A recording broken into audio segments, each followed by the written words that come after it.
Hello everyone, I hope you are well guys. So today topic is how to calculate operating leverage, financial leverage, combined leverage and EPS, that means earning per share.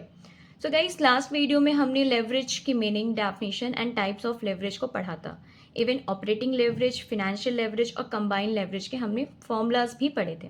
आज हम उस पर questions solve करेंगे और जो भी related doubts होंगे हम उसको भी सॉल्व करेंगे. ओके गाइज, तो चलिए हम स्टार्ट करते हैं क्वेश्चन से. Okay,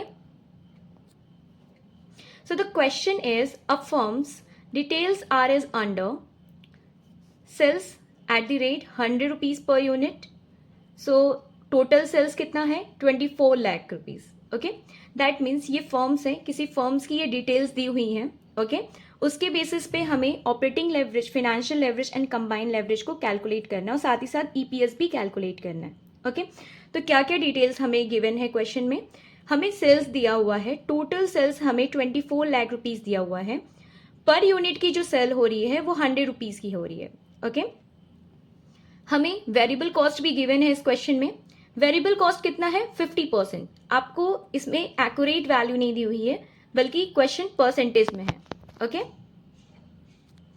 then after fixed cost हमें गिवन है क्वेश्चन में. फिक्स्ड कॉस्ट कितना है? 10 lakh rupees. Okay, 10 lakh rupees हमारा फिक्स्ड कॉस्ट है.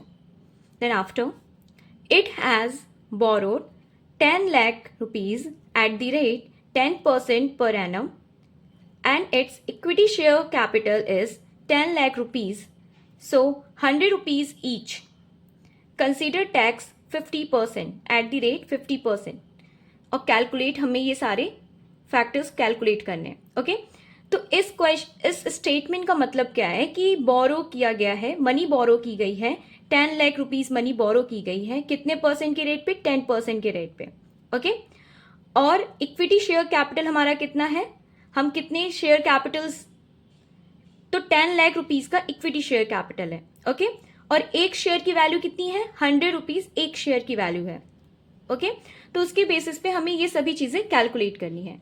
तो ये क्वेश्चन समझ में आ गया होगा कि इस क्वेश्चन में जो गिवन वैल्यूज है वो क्या है और कितने रुपए हैं. ओके, अब हम इस पे सॉल्यूशंस फाइंड आउट करेंगे. तो चलिए हम स्टार्ट करते हैं सॉल्यूशंस पे. सो गाइस, ये सॉल्यूशन है आपका. ठीक है, सॉल्यूशन हम स्टार्ट करेंगे सेल्स क्वांटिटी से. तो सेल्स क्वांटिटी हमें 24 लाख रुपीज क्वेश्चन में गिवन है. ओके, और सेल्स क्वांटिटी में हमें ये भी गिवन है कि 100 रुपीज पर यूनिट का कॉस्ट सेल्स वैल्यू है. ओके, तो हमें पहले number of products find out करना है कि कितने नंबर ऑफ प्रोडक्ट्स हम सेल कर रहे हैं. ओके, तो number of products find out करने के लिए हम क्या करेंगे? जो टोटल सेल्स क्वांटिटी है, सॉरी, जो टोटल सेल्स वैल्यू है, जो आपका 24 लाख रुपीज जो आपकी टोटल सेल्स वैल्यू है, हम उसको डिवाइड कर देंगे 100 रुपीज जो एक यूनिट का सेल्स वैल्यू है. समझ में आ रहा है? हमने क्या किया है कि जो टोटल सेल्स वैल्यू है हम उसको डिवाइड कर देंगे एक प्रोडक्ट के सेल्स वैल्यू से, मतलब एक यूनिट के सेल्स वैल्यू से हम डिवाइड कर देंगे. ठीक है, आप तो जानते हो कि जब बहुत सारी क्वांटिटी की वैल्यू गिवन होती है और हमें सिंगल या एक यूनिट की वैल्यू फाइंड आउट करनी होती है, तो जो हमारे पास जितने नंबर ऑफ यूनिट की वैल्यू गिवन होती है हम उतनी ही नंबर ऑफ यूनिट से हम उस वैल्यू को डिवाइड कर देते हैं. तो सेम चीज हम यहाँ पे कर रहे हैं. ओके, जब हम 24 लाख रुपीज को 100 रुपीज से डिवाइड करेंगे तो हमें कितनी वैल्यू मिलेगी? 24,000. तो ये 24,000 होगा क्या? ये आपके यूनिट्स होंगे. ठीक है, तो आप कितने यूनिट्स को सेल कर रहे हो? आप 24,000 यूनिट्स को सेल कर रहे हो. ओके, तो आपको यूनिट्स पता चल गए कि कितने यूनिट्स आप सेल कर रहे हो, और ये जो 24 लाख रुपीज है वो 24,000 यूनिट्स की टोटल सेल्स वैल्यू है. ओके, ठीक है, अब आपको ये समझ में आ गया. अब हम फाइनेंशियल स्टेटमेंट पे चलेंगे. ओके गाइज, तो गाइज लास्ट वीडियो में मैंने आपको फाइनेंशियल स्टेटमेंट बहुत ही अच्छी तरीके से समझाया था. एक एक चीजें मैंने आपको उस पर कैलकुलेट किया था. ठीक है, मैंने बता दिया था फाइनेंशियल स्टेटमेंट का ये पूरा प्रोसीजर मैंने आपको एक्सप्लेन किया था. ओके, हम इसी पे इस क्वेश्चन को सॉल्व करेंगे. ठीक है, सो गाइज मैंने लास्ट वीडियो में आपको ये समझाया था. आप ऐसे ही देखो कि हम कैसे इसको हम इससे रिलेट कर रहे हैं. ओके, तो पहले हम क्या लिखते हैं? पहले हम सेल्स वैल्यू को लिखते हैं. ठीक है, तो वैसे ही मैंने यहाँ पर सेल्स वैल्यू को लिखा है. फाइनेंशियल स्टेटमेंट में पहले मैंने सेल्स वैल्यू को लिखा है. तो सेल्स वैल्यू कितनी है आपकी 24 लाख रुपीज। ओके, उसके बाद हम क्या करते हैं, हम वेरिएबल कॉस्ट को माइनस करते हैं, यही करते हैं ना। तो हम यहाँ पर वेरिएबल कॉस्ट को माइनस करेंगे। तो हमने वेरिएबल कॉस्ट को माइनस किया, पर वेरिएबल कॉस्ट को हम कैसे कैलकुलेट करेंगे, क्वेश्चन में हमारा वेरिएबल कॉस्ट 50% दिया हुआ है। तो देखिए हमने कैसे कैलकुलेट किया है, हमने सेल्स वैल्यू जो है 24 लाख रुपीज, इसी का हमने 50% फाइंड आउट कर लिया है। तो 50% जब आप 24 लाख रुपीज का फाइंड आउट करोगे तो आपका आ जाएगा 12 लाख रुपीज। ओके, ठीक है। जब आप सेल्स में से वेरिएबल कॉस्ट को माइनस करोगे तो आपका क्या फाइंड आउट हो जाएगा, कंट्रीब्यूशन। ठीक है, तो कंट्रीब्यूशन आपका कितना हो गया, जब आप 24 लाख रुपीज में से 12 लाख को माइनस करोगे तो कंट्रीब्यूशन हो जाएगा आपका 12 लाख रुपीज। ओके, उसके बाद आप कंट्रीब्यूशन में से फिक्स्ड कॉस्ट को माइनस करते हो। तो क्वेश्चन में फिक्स्ड कॉस्ट कितना गिवन है, इस 10 लाख रुपीज। ओके, तो आप क्या करोगे, कंट्रीब्यूशन में से फिक्स्ड कॉस्ट को माइनस करोगे तो आपका 10 लाख रुपीज माइनस हो जाएगा 12 लाख रुपीज में से। तो आपके पास कितना फाइंड आउट होगा, आपके पास 2 लाख रुपीज बचेगा।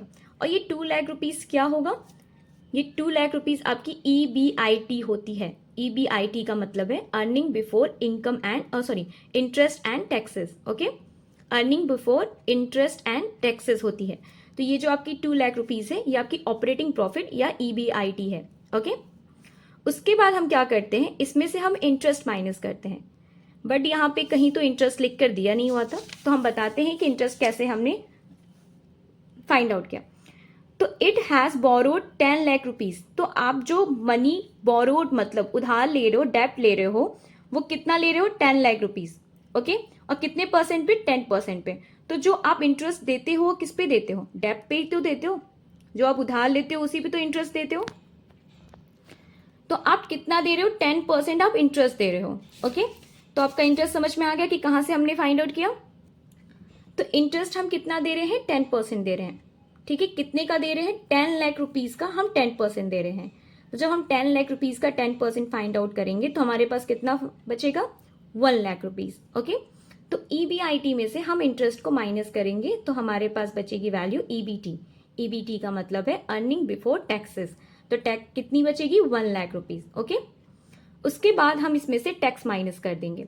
टैक्स हमारा कहाँ पे है, यहाँ पे देखिए, ये जो लास्ट स्टेटमेंट है यहाँ पर, consider tax is eight the rate 50%। हमें टैक्स कितना कंसीडर करना है, 50%। ओके, लेकिन यहाँ पे परसेंटेज में वैल्यू गिवन है। हमने वैल्यू में कैसे फाइंड आउट किया, देखिए वैल्यू में फाइंड आउट करने का इजी वे है कि जो आपकी EBT है, ठीक है, उसी का आप 50% फाइंड आउट कर लोगे। तो जब आप EBT का 50% फाइंड आउट करोगे तो कितना बचेगा, इस 50,000। ओके, उसके बाद जब आप EBT में से 50,000 या टैक्स माइनस करोगे, EBT में से टैक्स माइनस करोगे तो आपका बचेगा पैट। पैट मतलब प्रॉफिट आफ्टर टैक्स, ये आपकी नेट प्रॉफिट होती है। तो कितना बच रहा है, 50,000। ओके, तो हमने ये फाइनेंशियल स्टेटमेंट को यहां तक पैट तक कंप्लीट कर लिया। ओके, ये इसी सीक्वेंस ऑर्डर में होगा। ओके, चलिए अब हम जो कैलकुलेट करना है operating leverage, financial leverage, combined leverage and EPS, हम उसे कैलकुलेट करते हैं। Okay, so guys operating leverage का फॉर्मूला क्या होता है, हमने लास्ट वीडियो में पढ़ा है, कंट्रीब्यूशन अपॉन EBIT। ओके, तो हमारा कंट्रीब्यूशन कितना है, हमने यहाँ पे फाइंड आउट किया है। कंट्रीब्यूशन कितना है हमारा, इस 12 लाख रुपीज। तो हमने कंट्रीब्यूशन 12 लाख रुपीज लिख लिया। EBIT earning before interest and taxes कितने हैं, इस 2 लाख रुपीज। तो हमने यहाँ पे 2 लाख रुपीज लिख लिया। आप 12 लाख रुपीज को 2 लाख से डिवाइड करोगे तो आपका आ जाएगा 6। ओके, और हमने ऑपरेटिंग लेवरेज को लिखा है 6 टाइम्स। ये टाइम्स क्या है, ये टाइम्स इसकी यूनिट है, मतलब आप क्या यूनिट इसकी डालोगे तो इसका यूनिट होगा टाइम्स। ठीक है, इसका मतलब ये है कि जो आपका कॉन्ट्रीब्यूशन है, ठीक है, वो EBIT से 6 टाइम्स ज्यादा है। ठीक है, कॉन्ट्रीब्यूशन EBIT से earning before interest and taxes से 6 टाइम्स ज्यादा है। ओके, तो आपकी ऑपरेटिंग लेवरेज आई है 6 टाइम्स। ओके, तो आपने ऑपरेटिंग लेवरेज को कैलकुलेट कर लिया। मैंने लास्ट वीडियो में ये भी बताया था कि जो आपका ऑपरेटिंग लेवरेज होता है हम उसके थ्रू फिक्स्ड कॉस्ट को भी इवैल्यूएट कर सकते हैं किसी भी कंपनी की। ठीक है, तो ये हमारा एक एडिशनल फैक्टर होता है। अगर हम ऑपरेटिंग लेवरेज को फाइंड आउट कर लें तो हम किसी भी कंपनी की फिक्स्ड कॉस्ट पता कर सकते हैं। ओके, सेकेंड हमारा फाइंड आउट क्वांटिटी क्या है, फाइनेंशियल लेवरेज। हम फाइनेंशियल लेवरेज को फाइंड आउट करेंगे। तो फाइनेंशियल लेवरेज का फॉर्मूला होता है EBIT and EBIT upon EBT, ठीक है, earning before interest and taxes divided by earning before taxes. तो कितनी आई है वैल्यू, हम देखते हैं। EBIT आपकी आई हुई है 2 लाख रुपीज एंड EBT आपकी आई हुई है 1 लाख रुपीज, ठीक है। तो EBIT 2 lakh rupees and EBT is 1 lakh rupees. आप 2 लाख को 1 लाख से डिवाइड करोगे तो वैल्यू आ जाएगी 2 और यूनिट क्या हो जाएगा, टाइम्स। तो आपकी फाइनेंशियल लेवरेज कितनी है, 2 टाइम्स है। दैट मीन्स आपकी जो EBIT है वो EBT से 2 टाइम्स ज्यादा है। Okay, clear. तो फाइनेंशियल लेवरेज हमारा फाइंड आउट हो गया यहाँ पे। तो गाइज जैसे हम ऑपरेटिंग लेवरेज में फिक्स्ड कॉस्ट किसी भी कंपनी की पता कर सकते हैं, वैसे ही हम फाइनेंशियल लेवरेज के थ्रू हम किसी भी कंपनी कितनी इंटरेस्ट पे कर रही है हम वो फाइंड आउट कर सकते हैं। ओके, उसके बाद थर्ड फैक्टर है कंबाइंड लेवरेज। तो हम कंबाइंड लेवरेज को कैसे फाइंड आउट करेंगे, तो हमने लास्ट वीडियो में बताया था कंबाइंड लेवरेज जो होता है वो ऑपरेटिंग लेवरेज और फाइनेंशियल लेवरेज का प्रोडक्ट होता है, ठीक है। तो ऑपरेटिंग लेवरेज का फॉर्मूला क्या होता है, C upon EBIT।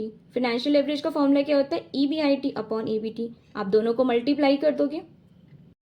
So guys हम इन दोनों फैक्टर्स को मल्टीप्लाई करेंगे तो हमारे पास फाइनली क्या आ जाएगा, C upon EBT, contribution upon earning before taxes. Okay, so contribution कितना है हमारा,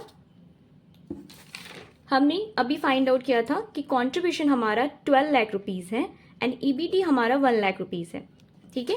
तो कॉन्ट्रीब्यूशन हमारा 12 लाख रुपीज है और EBT हमारा 1 लाख रुपीज है। हम दोनों वैल्यू को डिवाइड करेंगे तो हमारे पास आ जाएगी 12। सो ये 12 क्या होगा, 12 टाइम्स होगा। ओके, तो कंबाइंड लेवरेज हमारा कितना फाइंड आउट हो गया, 12 टाइम्स। दैट मीन्स हमारा जो कॉन्ट्रीब्यूशन है वो EBT से 12 टाइम्स ज्यादा है। ओके, सो हमने 3 फैक्टर्स फाइंड आउट कर चुके हैं। अब हम 4th फैक्टर्स की तरफ चलेंगे, EPS, अर्निंग पर शेयर, ठीक है। तो अर्निंग पर शेयर हम कैसे फाइंड आउट करते हैं, हम पैट वैल्यू को एन से डिवाइड करते हैं। PAT value that means profit after tax को हम नंबर ऑफ शेयर से डिवाइड कर देते हैं। बट हमारे क्वेश्चन में नंबर ऑफ शेयर्स गिवन नहीं है, तो कैसे हम फाइंड आउट करेंगे, वैल्यू गिवन नहीं है बट कुछ चीजें कंसिडर यहाँ पे की गई हैं। लाइक इक्विटी शेयर कैपिटल हमें गिवन है, ठीक है। तो इक्विटी शेयर कैपिटल हमें कितने दी हुई है, 10 लाख रुपीज दी हुई है और एक शेयर की वैल्यू 100 रुपीज दी हुई है, ठीक है। तो यहाँ पे देखो हम नंबर ऑफ शेयर्स को फाइंड आउट करने के लिए क्या करेंगे, जो हमारे पास इक्विटी शेयर कैपिटल है हम उसको डिवाइड कर देंगे प्राइस ऑफ 1 शेयर, एक शेयर के प्राइस से। तो इक्विटी शेयर कैपिटल क्वेश्चन में गिवन है 10 लाख रुपीज, ओके, और एक शेयर की प्राइस कितनी है, इज 100 रुपीज। तो हम 10 लाख को 100 रुपीज से जब हम डिवाइड करेंगे तो हमारे पास कितनी वैल्यू आ जाएगी, इज 10,000। तो कितने नंबर ऑफ शेयर्स है, 10,000 नंबर ऑफ शेयर्स हैं। ओके, तो हमारे number of shares find out हो गए। अब हमें EPS कैलकुलेट करना है। तो EPS को कैसे कैलकुलेट करते हैं, हम पैट को N से डिवाइड करेंगे, नंबर ऑफ शेयर से डिवाइड कर देंगे। सो क्वेश्चन में हमें पैट कितना है, सॉरी क्वेश्चन में नहीं दी हुई है, हमने कैलकुलेट कितना किया हुआ है, 50,000 हमारा पैट है। ओके, तो 50,000 हमारा जो पैट है हम उसको डिवाइड करेंगे नंबर ऑफ शेयर्स से, और नंबर ऑफ शेयर्स हमने अभी कैलकुलेट किया है वो कितना आया है, 10,000। तो 50,000 पैट को 10,000 से डिवाइड करेंगे तो हमारी वैल्यू कितनी आ जाएगी, इस 5। और ये 5 है क्या, 5 रुपीज पर शेयर की वैल्यू है। तो एक शेयर की वैल्यू कितनी है, 5 रुपीज। ओके, तो हमने इस क्वेश्चन में सभी चीजें फाइंड आउट कर लिया, फाइनेंशियल लेवरेज फाइंड आउट कर लिया, ऑपरेटिंग लेवरेज फाइंड आउट कर लिया, कंबाइंड लेवरेज एंड EPS भी कैलकुलेट कर लिया।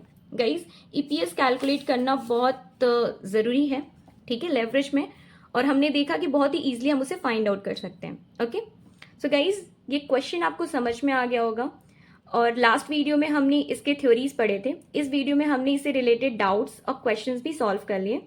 तो आपको ये समझ में आ गया होगा कि कैसे हम उन थ्योरीज को क्वेश्चंस पे अप्लाई कर सकते हैं। ओके, कोई भी डाउट हो तो प्लीज़ आप कमेंट्स में बता सकते हैं।